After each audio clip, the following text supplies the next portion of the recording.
Hello, everybody. DDN Eawaz here, product manager on Google Cloud. I lead our Managed Lustre offering.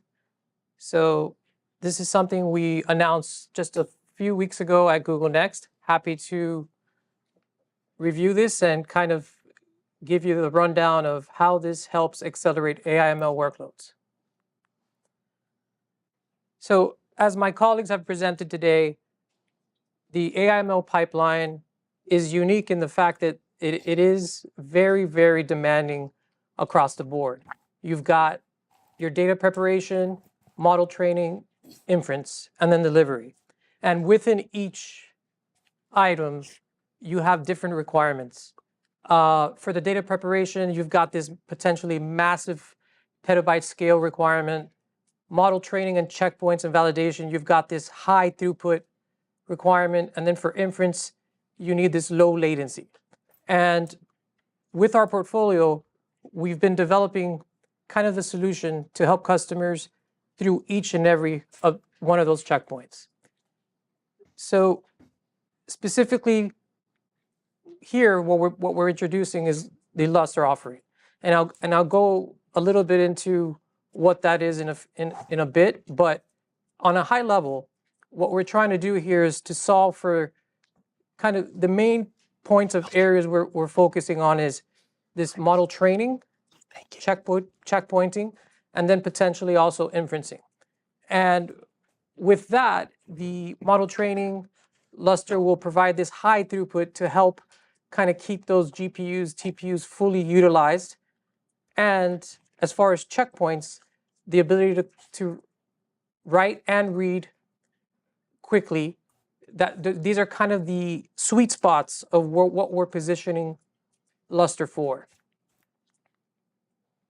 So as we move to the general category of parallel file systems, as part of the play in our total portfolio, right? The currently on-prem, many customers leverage PFSs. That's short for parallel file system. And in particular, many of them use Lustre. So this is an ideal play for us. What we're trying to do here is make it easy for customers to bring their workloads from the on-prem to the cloud and not have to re-architect any of their workload. So this is the kind of the value add of, hey, let's leverage Managed Lustre. It's been out available for the past 15 plus 20 years. And essentially, many customers are leveraging this today. So what does a PFS do for the overall workload? Essentially, as I mentioned, it helps kind of drive these really demanding workloads that are requiring this high I/O, high throughput, ability to read many millions potentially of small files and saturate those VMs to be able to utilize their infrastructure to the maximum. And within this kind of overarching proposition is the ability to optimize your TCO, right? At the end of the day, as more and more customers are coming from on-prem to leverage Google's AI hypercomputer, they either for bursting to the cloud or migrating workloads from the on-prem, one of the key items they're going to constantly be kind of keeping tabs on is the cost. And one of the highest drivers of cost is the GPUs and TPUs. So anything you can do to help keep that in check is really key. And it's not to mention the fact that at the end of the day, you want to reach your output as quickly as possible and in the most performant way as possible. So here I have a chart basically showing what this means. An example, right? On the left side, you've got a baseline storage offering.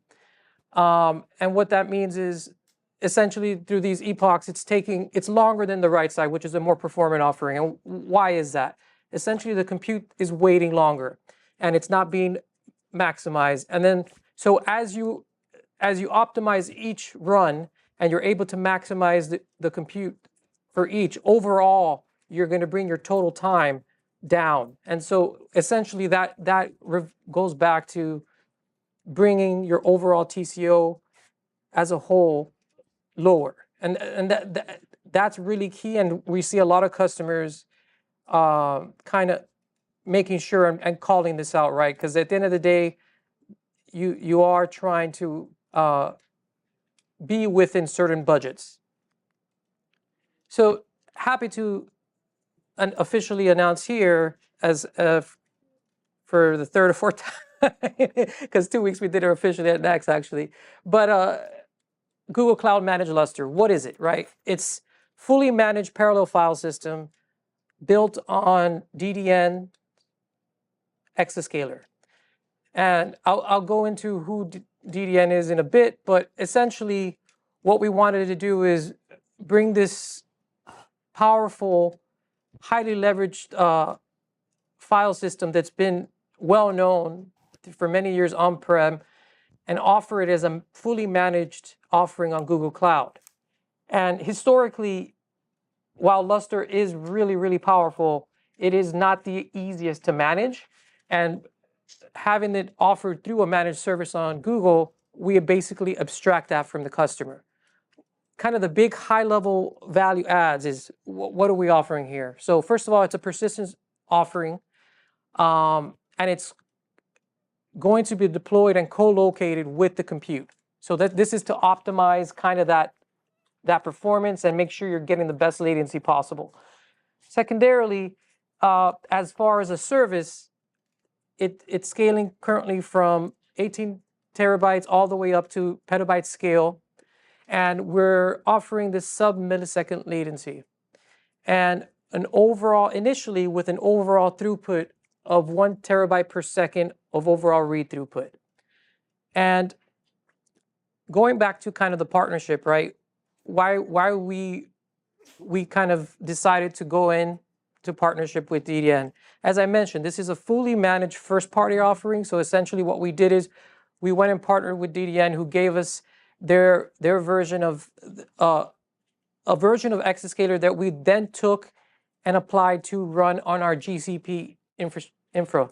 And what that means is we get that tried and true, proven offering that drives kind of some of the largest clusters in the world as far as on-prem. And we're bringing that expertise and product over to the cloud and allowing our customers to take benefit of that. And within that partnership, right, we get not only the instance or software itself, but we also get the know-how and the knowledge base of the DDN resources that have been doing this for several years. And that's another key value add for our customers. So diving deeper into kind of what the offering actually entails. As I mentioned, the key value prop is it's managed. So what does that mean? As a customer, you tell me what region you need it, how much capacity you're looking for, and your overall expected throughput. And essentially, the throughput scales to the capacity at 1 gigabyte per second per tip. So essentially, once you give those kind of inputs, what we'll do is we'll deploy that capacity for you in the background, and you literally go into console, you spin up, create the instance, and it'll give you your mount point, and it's simple as that. And then as far as utilizing that mount point, we are compatible with GCE or GKE, and I'll speak to a little bit about that in a second. But essentially, the Lustre itself is really performant, but that doesn't come magically. There's a ton of infra pushing that performance in the back end, but that's all abstracted from the customer. And I'll have somebody from DDN join me shortly to walk over kind of the technical details of the architecture and kind of a little bit give more into Lustre itself and what's that kind of secret sauce and magic behind it. So Dan, yeah, Jack Pollard, Paradigm Technica. I actually wanted to go back on your previous slide. One of the things you had on the previous slide was you mentioned about zones and zonal. I can't remember the exact yes. you said, right? how does that play with the zone availability that we were discussing in the last session, the availability else everywhere schema? Good question. Yes, and it is a very different kind of value prop, and it doesn't actually play into it. It's because it is tied specifically to that zone, and kind of the I think what you're referencing kind of was the anywhere cache, where Yeah, kind of thank you. yes, that's specific for object storage. Okay. Where this is this is a purpose-built kind of deployed storage offering in that particular zone and cluster. Mm-hmm. So, if that answers your question. Yeah, so it does. So if you want to take advantage of the Lustre, you have to tie yourself to that specific zone where the Lustre is, and you can't avail yourself of the performance benefits of the anywhere cache. Correct. It's two different. I mean, they're two different storage offerings, but you're right. Yes, essentially, what's going to end up happening is you're gonna deploy this instance or create this instance in that one zone to take advantage of those GPUs or TPUs, right, that you're getting. If you do by chance have other GPUs or TPUs in another zone, yes, you're right. You would need to create a different instance for that. Gotcha. Guy Courier, Futrum, are you also guiding customers as to model type, AI type, and size and so forth for this? Because I would imagine it's not simply linear. It's not just the biggest models in every type. It's great question. Essentially, what we do and how we're trying to address this is a good point, because models are all over the place, right? So what we do is as you first come into and express interest in leveraging Lustre, we'll have these kind of discussions with you, understand your workload, and then appropriately to that, we will tune kind of your instance to best accommodate that. So it's a very well-known file system within the HPC world, where there are high precision, sometimes very atomized data sets, like all those sorts of things that lend themselves to high parallelism and correct and very low availability. That is not true across AI, especially across the AI life cycle. So you are working within solution. DDS has been doing this for years. You're working within solution. Correct. Customer, when it comes to AI. Correct. We will tune it to the best that we can for that specific use case based on the feedback from the customer. But to your point, right? It's hard to be it's not a hammer, right? You have to there is finesse in that. So kind of let me walk through this.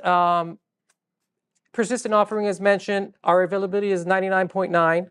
So in a single zone, and that goes to kind of your question. And we do offer this it's another value add, right? It's versus our object store is, hey, we're fully POSIX compliant. So, and that speaks to, again, customers with their on-prem workloads. It's very easy for them now to move that here. So if you're 3 nines availability, if I wanted to get to a higher 9 with you, what would I need to do? Honestly, right now, there isn't a line of sight to go past that, just because the nature of the infra that requires to run a high-performant offering like this, the fact is there is X number of nodes to power this type of performance, and hardware fails, right? So we are providing this SLA, but that to accommodate that, and that's why kind of a line of sight past that is unlikely, but it doesn't mean it's not something we'll look towards in the future. Yeah, one quick comment on that, Kimberly, is like this is a persistent offering, so you can have your data there and have confidence is there for 3 nines of availability. But if the zone goes out, then obviously you have to think about other things, which is one reason why when you're doing checkpoints, you can periodically write those back to cloud storage. And we have bulk APIs to extract whatever data you want for a subset of training for different workloads. But then also, if you have to do a checkpoint restore, it can be from cloud storage, because that has 11 nines of durability and is at least a regional offering, if not multi-regional offering. And I would make sure that gets brought up, kind of conversation about it, because no, it's a great. While the HPC doesn't necessarily need high availability, they haven't built for that because it's costly for all the reasons that you said. Yep. You also need, that having the customers knowing that that's what they have, the architecture of what they would do is kind of gives them some reassurance there. And that is a great point. As to Sean's point, I'll speak to this and I'll go back to our GKA implementation. But because of this, we've built in a data batch, basically transfer API within our. We handle this transfer of data to and from GCS. So knowing very well that most of the data does live in GCS. A lot of these customers, they leverage GCS, right? They put their petabytes plus scale on there, and kind of our proposed kind of usage is, hey, you're gonna run these models, or you're gonna run these workflows. Leverage this. It's internally built. It's gonna manage it for you. You don't have to worry about it. It's gonna kind of batch transfer that from Lustre, from GCS, bring it to Lustre, and then when you're done with whatever you're gonna do, to Sean's point, what he mentioned is, if you're writing checkpoints, right, you first, to optimize for performance, you write it to Lustre, but eventually you go spit that back to GCS. That doesn't need to live in Lustre, especially as historicals, right? That doesn't need to be retained in Lustre.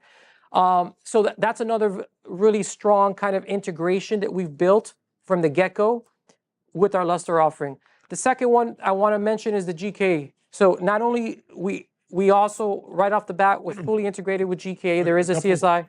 Yes. Questions on that, just going back. So I had this question originally, and I was going to wait and see if you addressed it. But how do you manage consistency on your managed Lustre? I mean, what is your consistency model? It's fully, I believe it's fully consistent. As far as, are you talking about transferring back and forth to GCS? Well, that was going to be my second question. Okay. My first question is that if you actually have a distributed parallel file system, how consistent is the data? Is it eventually consistent, or is it instantly consistent? It's eventually consistent. Okay. Okay. Okay. And then what is the consistency between GCS and managed Lustre? That would be Dan's question. I mean, it will be also, it will follow that kind of same eventual consistency. But the fact is this data transfer job that's running, it's going to monitor that, and it's going to ensure that consistency. If not, it's going to point that out, that particular data transfer had issues, and you would see visibility into that. But the agent, basically what this consists of is, as you see here, we spin up kind of these agents in the background, and it's doing that transfer for you, and we're monitoring that, and we're passing kind of that end state to you. With that, you're going to see any errors if there were any. Okay, and so the follow-on question that has to fall out of this is, it's how do you handle simultaneous or multiple consumers accessing the data at the same time? As far as on Lustre itself? On Lustre or between Lustre and GCS? Well, do you have a locking mechanism? Or how initial state is, it's very clean. There isn't this kind of back and forth. Essentially, if GCS is your system of record, that's where you're going to go, and so there isn't this kind of conflict resolution between the two. If that answers your question, we're kind of we're running into time limitations, so we can have follow-up questions after. I did want to cover one last point before handing it up to Yvonne, who will go over a little bit deeper into the technical architecture and kind of Lustre itself, technicalities. The last point I wanted to make is this GKA integration. We do have this unmanaged driver initially, with a managed driver coming up very soon. So right off the bat, we do have this integration with GKA to run your workloads if you're leveraging that, and we are also integrated with the cluster toolkit. And so we do support Slurm. So I'm going to go ahead now, and as I mentioned, hand this over to Yvonne. Yeah, just one quick comment before Yvonne goes on. So the question about the bulk transfer and which is consistent and so forth, like that bulk transfer is a operation that you do. Once that's complete, then all the clients are hitting managed Lustre as a PFS solution. And so that's very different. There's no in-between state that there would be inconsistencies. It's an either or. Once it's complete, you progress with managed Lustre. If you want to write checkpoints back, you can do that as well, and you'll know when those checkpoints are successfully written back. But it's not a combination of the two. It's very different than anywhere cache, cloud storage views, and object storage. Think of this as a second option for primary data for AI workloads. Okay, well, I mean, the second part of my question went to the multi-tenancy aspect of it. Can there be multiple tenants actually accessing the same chunk of data? I'll let Ivan, we want to talk about that, but it's like...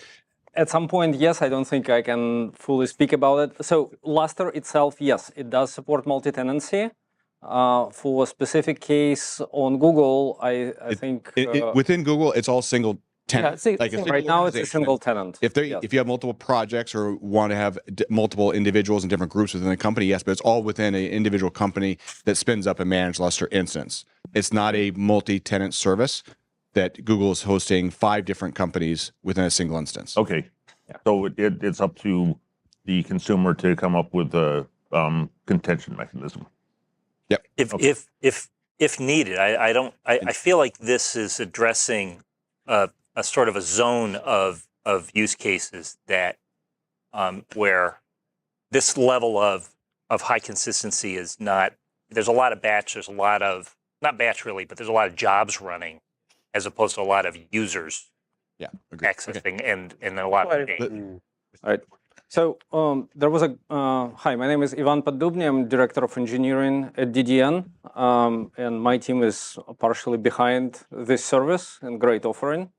So glad to be here. I'm going to talk about there was a great question about Lustre is known at the HPC world for 25-ish years or so, whatever, 1998 or so, give or take.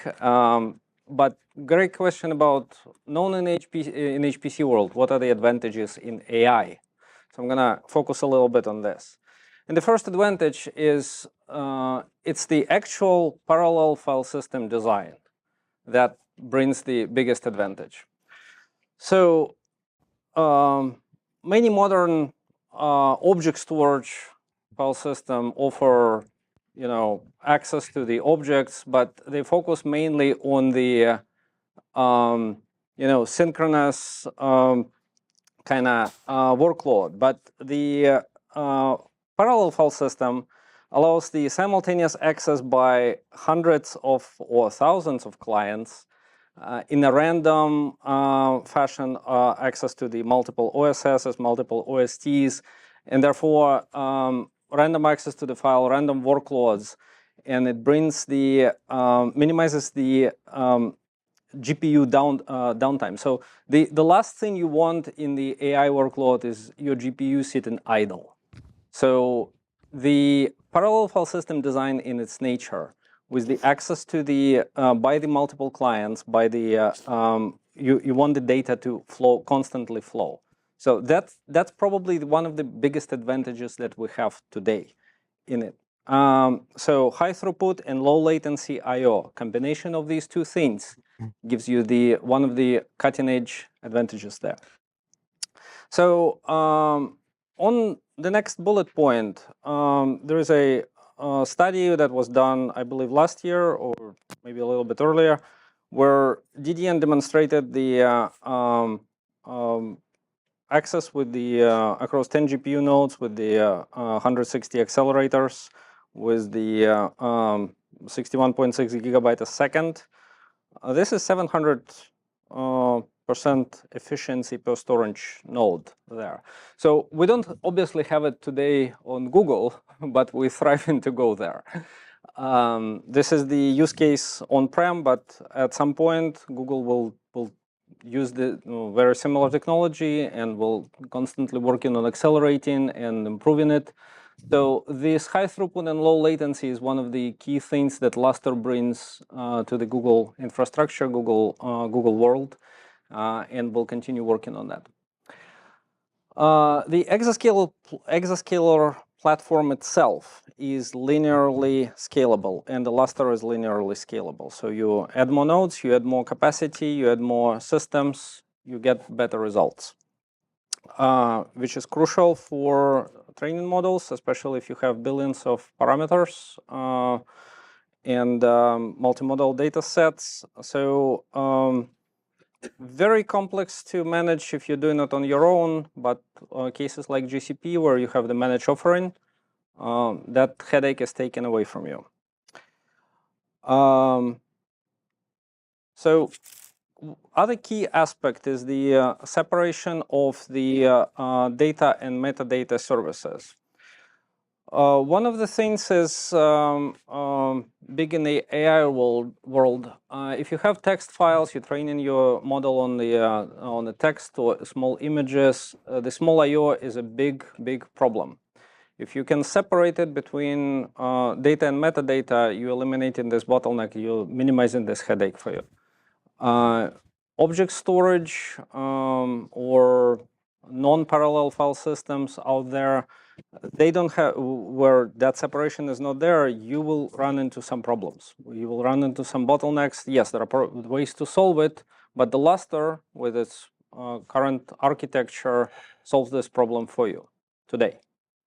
And it eliminates this, eliminates the bottleneck. So faster metadata lookup. You look up the file, you prefetch the file name, you prefetch the permissions, you prefetch those things with certain techniques.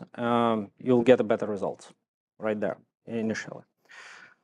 Big thing in AI world, next bullet point, checkpointing. Lustre provides the way to do asynchronous checkpointing, which again boils down to better utilization of the GPUs.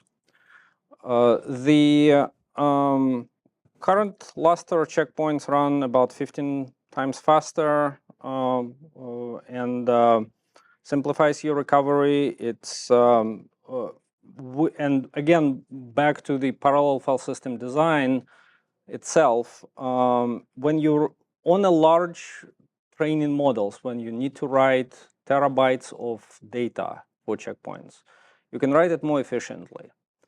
Object storage, yes, erasure cording is great, everything's great, but think of it like you need to type, when you need to write possibly 2 or 3 times more data in the checkpoint. So imagine when you're writing a terabytes of data in the checkpoint. You don't have time, you spending cycles doing it, but if you can do it with the Lustre today and write it faster and more efficiently, that's saving your time, providing the faster time to do the to achieve your results better. As info advisors. Sure. 15 times faster than what exactly? Comparing to the other, let's say our competitors.